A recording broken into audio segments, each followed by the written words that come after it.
Bakit po nasabi ng ating Panginoon?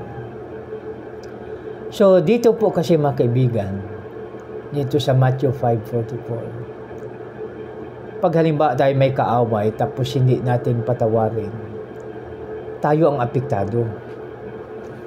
So dahil unang-una, apektado yung ating tulog kasi nag-isip tayo kung paano tayo makaganti. So yan, no? So ibig sabihin na apektado yung ating katawan.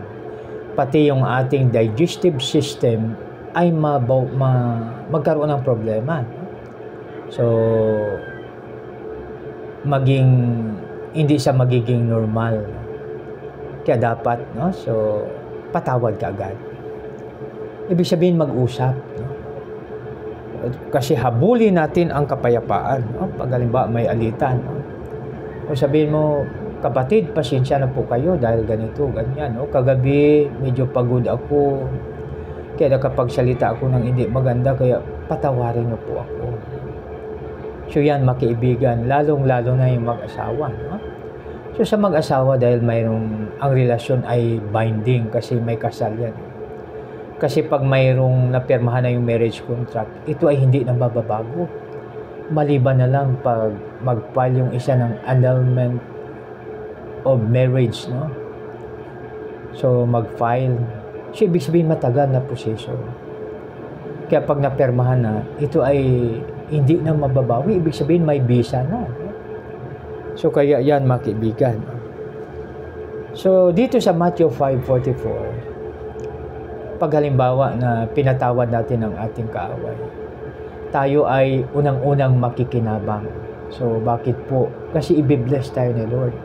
Kasi sinunod mo yung kanyang sinabi na forgive your enemy.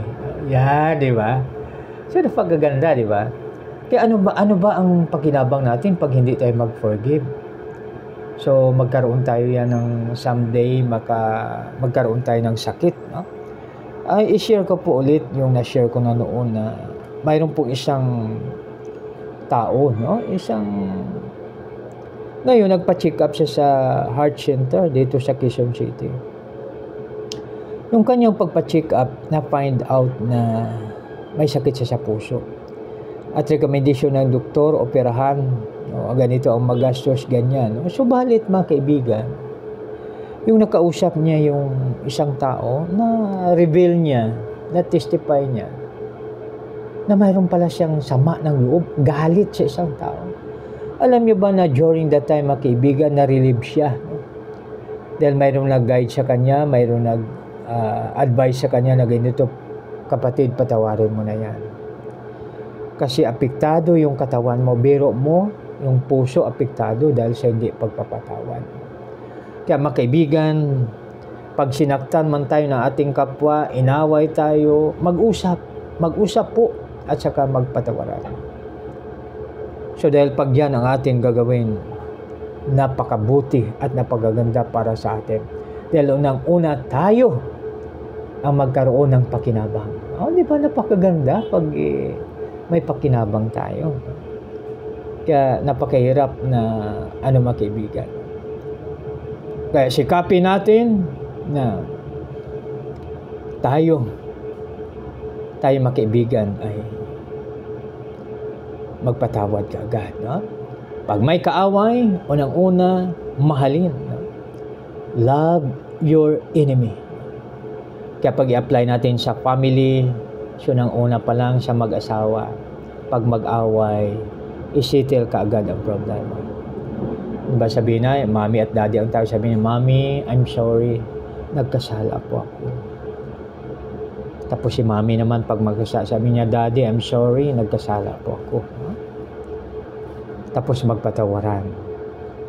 Tapos minsan kasi pag mag-away, no, parang natitingnan natin sa mga mag-asawa, no?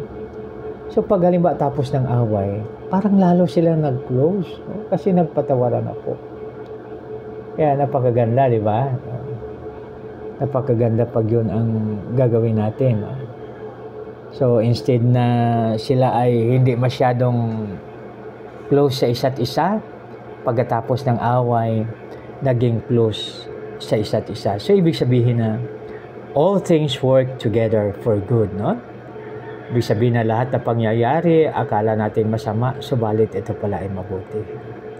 So kaya napakaganda gagawin natin. Ha? So, una, love your enemies. Pray for your enemy. No? So, mahirap man ipanalangin yung ating kaaway kung hindi natin napatawad. Kasi pag halimbawa, hindi tayo nagpatawad, hindi tayo makapag-pray. Kaya dapat patawarin mo muna. Patawarin po muna natin bago natin siya i-pray. Tapos ano pa? Bless. Na?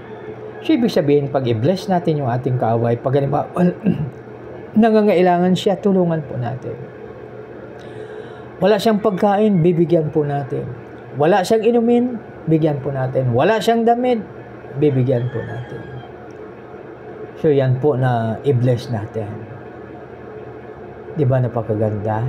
So, maganda makaibigan pag yan po ang ating gawin.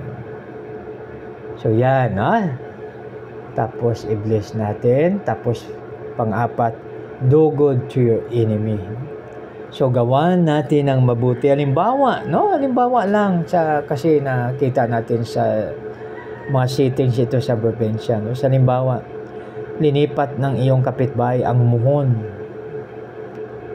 So, dapat hindi natin siya awayin. Kausapin ng maayos. Kapatid, kapitbahay, baka pwede naman. So, ibig sabihin na mag-usap. Huwag siyang awayin. Kasi mayroong isang mataas ang katungkulang sa government. Away kapitbahay lang ay nagkaroon siya ng problema. No? Kaya, mahalin natin ang ating kapitbahay. Mga kaibigan, sa oras ng pangailangan, walang makatulong sa atin na immediately o kaya panandalian o kaya sa emergency yung ating kapitbahay. Kasi yung ating mga kapatid ay malayo naman sa atin, pero yung kapitbahay natin ay nandyan na, no? Kaya lahat na kabutihan ay gagawin natin sa ating kapitbahay. Dahil ang ating kapitbahay ay parang ating mga mata, parang ating mga kamay. Kasi minsan, di ba, halimbawa, kapitbahay, no? Sabihin niya, lalo na dito, sabihin niya, Mari, baka pwede naman pakitingin-tingin yung aking bahay. Ayan, di ba? Tapos halimbawa, mayroong kang bubuhati na, walang ibang makatulong, uli kapitbahay. So, di ba, napakaganda, no? Dapat yung mali natin, yung ating kapitbahay. I-apply po natin ang Matthew 5:44 para maging maayos. So, di ba napakaganda? No? So, yan mga kaibigan, ang ating tatandaan. So, ulitin ko po, bago tayo mag-prayer, unang-una, ang lahat na kasulatan ay kinasihan ng Diyos at kapakikinabang sa pagtuturo sa katotohanan, sa pagsaway sa kamalian, sa pagtuwid ng likong gawain, at sa pagsasanay para sa matuwid na pamumuhay. So, isa sa mga makatulong po sa atin, ang pinaka-the best na makatulong sa atin ay ang Scripture. Kaya mga kaibigan, magtulungan po tayo. I-remind po natin ang bawat isa upang maging alulod po tayo ng pagpapala sa ating kapwa. Kaya maraming salamat po sa pagkakataon ito na binigay sa ibang lingkod upang i-share o basahin ang magandang balita. Maraming salamat mga kaibigan sa inyong mga pakikinig.